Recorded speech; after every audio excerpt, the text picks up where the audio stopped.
भुसावळमध्ये सामाजिक न्याय विभागाचं आंदोलन, जितेंद्र आव्हाडांवरती गुन्हा दाखल करण्याची मागणी.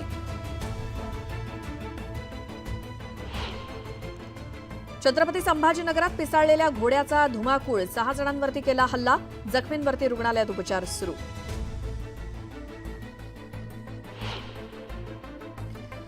साखर कारखान्यांमधील केमिकलयुक्त पाण्यानं ग्रामस्थ हैराण, कारवाई न झाल्यास आंदोलनाचा इशारा.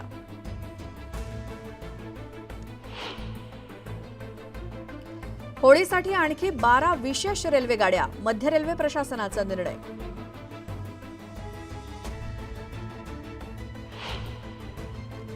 विदर्भात अवकाळीसह गारपिटीचा अंदाज, मराठवाड्यालाही पावसाचा अलर्ट.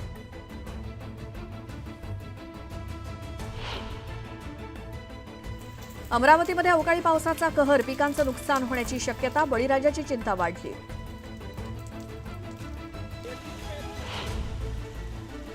गोंदियामध्ये पुन्हा अवकाळी पावसाची हजेरी, वादळी वाऱ्यासह मुसळधार पाऊस, गहू आणि फळबागांना पावसाचा फटका.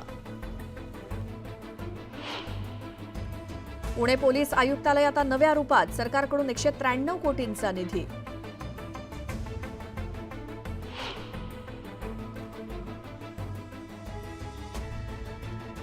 मुंबईकरांनो 3 दिवसात कर भरा, अन्यथा कारवाई, मालमत्ता कर थकबाकीदारांना पालिकेचा इशारा.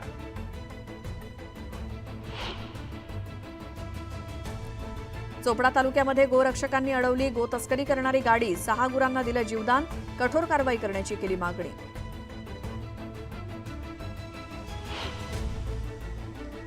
यावलमध्ये 1100 रुपयांच्या दरानं केळीची मागणी, मात्र बोर्ड भावापेक्षा 700 ते 800 रुपये कमी दरानं शेतकऱ्यांकडून खरेदी. कोल्हापुरात अपघाताचा थरार, भरधाव ट्रकनं दिलेल्या धडकेत 4 जण जागीच ठार.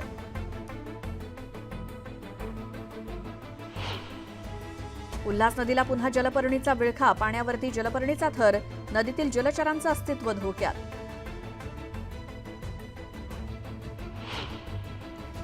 सत्तर मीटर उंच शिडी असलेलं वाहन अग्निशमन दलात दाखल, अंबरनाथ आणि बदलापूर शहराच्या अग्निसुरक्षा दलात भर.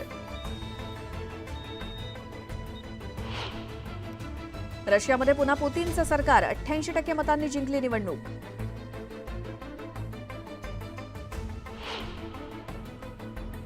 ब्राझीलमध्ये उष्णतेची लाट, आरोग्य यंत्रणांनी दिला हाय अलर्ट, आर्द्रतेच्या पातळीमुळे तापमानात वाढ.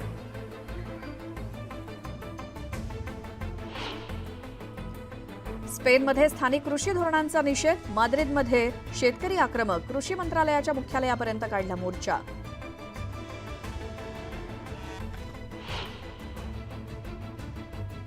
इझियमचे रहिवासी विस्थापित, रशियाच्या हल्ल्यात घरं झाली होती उद्ध्वस्त.